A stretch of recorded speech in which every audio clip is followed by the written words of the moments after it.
Last week, I just put out a video talking about a potential housing market crash that we could see in the coming years if a few factors come together. Well, take a look at this article that just came out. CoreLogic is the company that has been tracking mortgage delinquencies for the last 21 years, and they found that in 2020, more people are behind on their mortgages than at any other time in their 21 years of tracking mortgage delinquencies.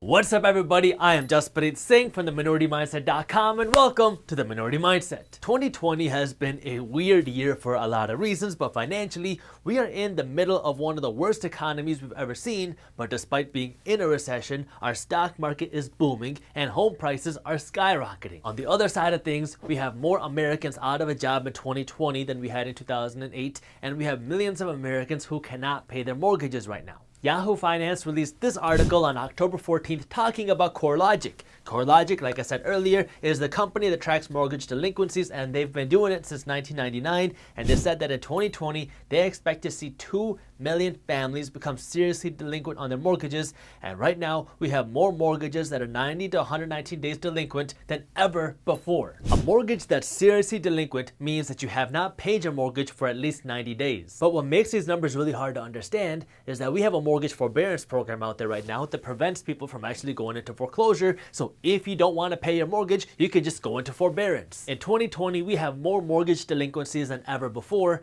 but we have less foreclosures happening in 2020 than we saw in 2019 when we were in supposedly the strongest economy of all time. So millions of Americans are delinquent on their mortgages and not paying their mortgages because either A, this pandemic has given you a forbearance program that you can enter into which allows you to not pay your mortgage, or B, you're not paying your mortgage and the bank is not allowed to foreclose on you. This real estate issue doesn't just affect the housing market. It's affecting all real estate, including commercial real estate, and I'm going to be talking about that in just a minute, so make sure you watch this video until the end because you want to know how it all ties together.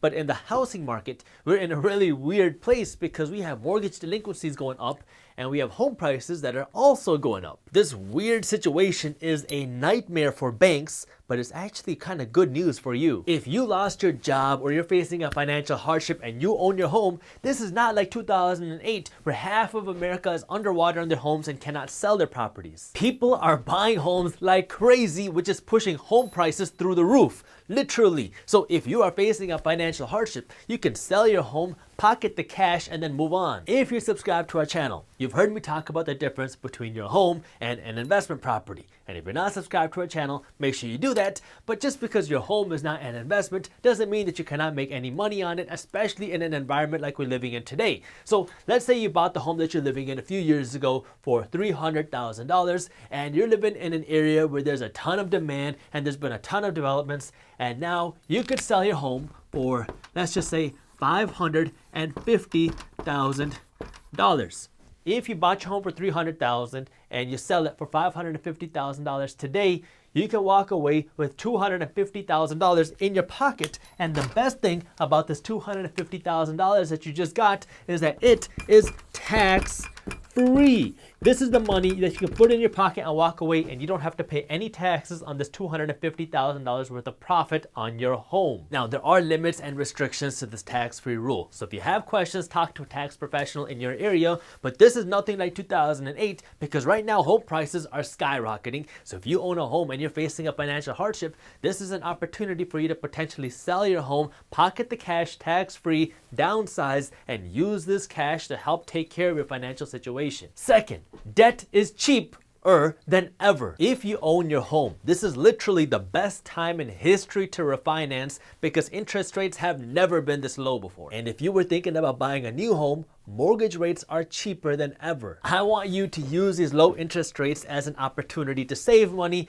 not as an opportunity to go out and take out more money than you need. One puts more money in your pocket, the other puts more money in your bank's pocket. I'll leave it up to you to decide which one you prefer. You have the opportunity to save thousands of dollars a year by just refinancing your mortgage to a lower interest rate mortgage or by taking out a loan at a lower interest rate. Here's the thing, just like how YouTube runs on people smashing that thumbs up button below, the economy runs on people spending money. The Fed and the government are trying to stimulate the economy because the United States is in the middle of a recession. And if we are in a recession and our economy runs on spending, what's the best way to encourage people to spend money?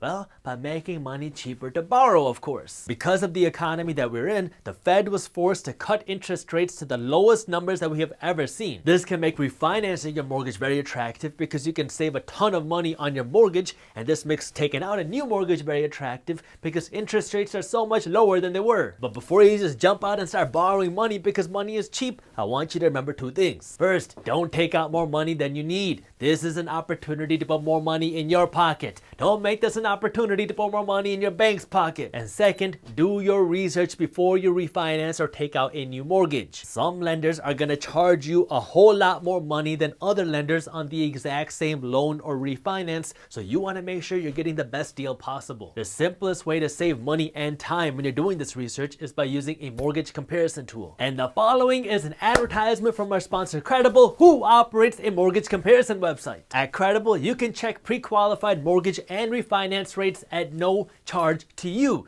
And because there are multiple lenders competing on Credible's marketplace, you can compare great rates and pick the loan option that's best for you. It's simple. Just go to Credible's website and enter in a few pieces of information, which just takes a few minutes, and then Credible will present you with actual pre-qualified rates from different lenders. That way you can compare. Credible's pre-qualification process is easy to use. It only takes a few minutes, and checking pre-qualified rates does not affect your credit score. So if you want to learn more and see what mortgage and refinance rates you qualify for, I got the link to where you can do that with Credible in the description below. Credible does pay Minority Mindset an advertising fee when you submit a pre-qualification request, and Credible Operations Inc. NMLS number 1681276 is not available in all states. So if you want to learn more and see what mortgage or refinance rates you might qualify for, I got the link to where you can do that in the description below. To make matters a little bit more confusing, the commercial real estate market is facing some challenges. This pandemic made a lot of people's dreams come true of being able to work from home, and now lots of people don't want to go back to the traditional life of waking up, driving to the office, sitting in the office all day, and then driving home. In the previous video, I asked you to comment your thoughts about the future of office life,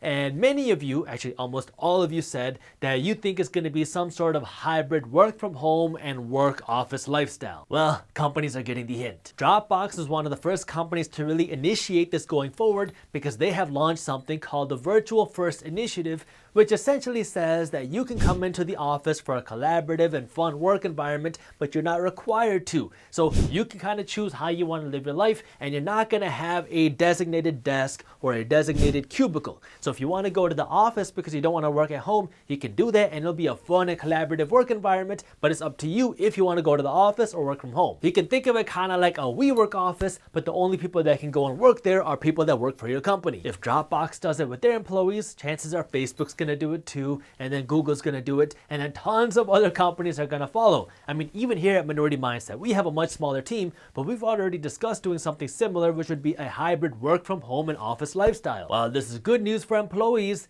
it is not so good news for the commercial real estate market. Dropbox has already listed a third of their San Francisco's office space for sublease, because when you have this type of virtual first initiative or this hybrid work from home lifestyle, then you don't need that much office space anymore. Obviously, I can't predict the future, but I think that there's three things coming in the commercial real estate market. First, as office leases come to an end and people have to renew their leases, I think you're going to see less companies renew their leases, or they're going to be renewing smaller leases because you just don't need that much office space anymore. Second, you're going to see a lot of office lease defaults because there's a lot of companies out there that are still struggling because of this pandemic, and once all the free government money goes away, you're going to see them struggle even more, and if they cannot continue to operate the way they are, they're going to start defaulting on their leases. And three, this new virtual first culture means less demand for office space in the future. We're not going to know the full effects of this until years into the future, but it looks like this pandemic is going to be a nightmare for the commercial real estate market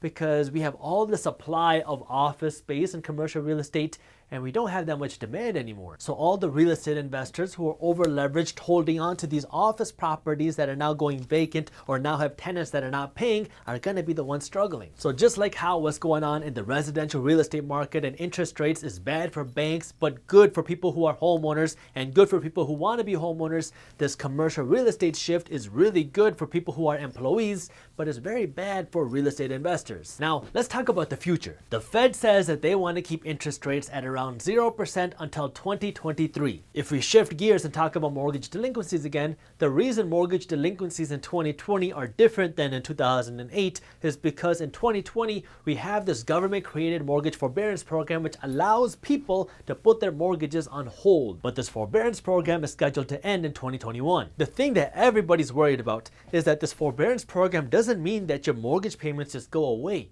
You're going to have to make up every single mortgage payment and interest payment that you didn't pay in addition to the rest of your mortgage. Most of us, including me, have never experienced or seen a forbearance program like this before. So I have no idea what's going to happen in 2021 if and when this forbearance program ends. What I do know is that we can kind of predict what will happen by looking at jobs, because if you don't have a job, you're not going to have the income coming in to pay your mortgage. The week ending October 10th, we saw almost 900,000 Americans file for unemployment benefits in just that week alone. And so what we saw happen is that in April, unemployment numbers spiked. Everybody was losing their jobs and everybody was filing for unemployment, and then the numbers started to come down.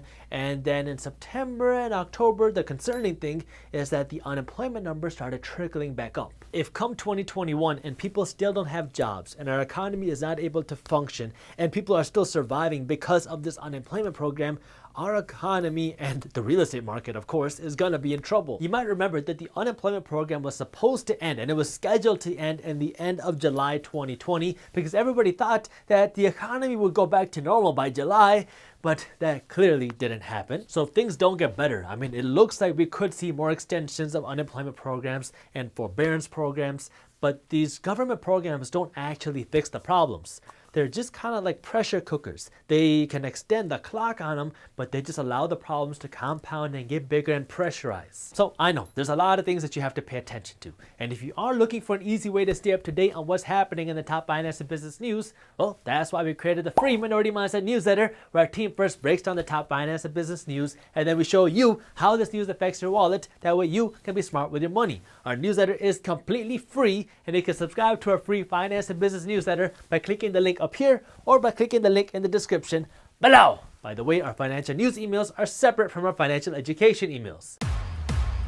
Thank you for watching. If you enjoyed this video, share it with one friend. That way we can help spread the word. If you want to learn more about how you can refinance your mortgage and save the most money, I already made a video on this, and you can watch this video on YouTube by clicking this button right over here. Thank you for watching, and as always, keep hustling.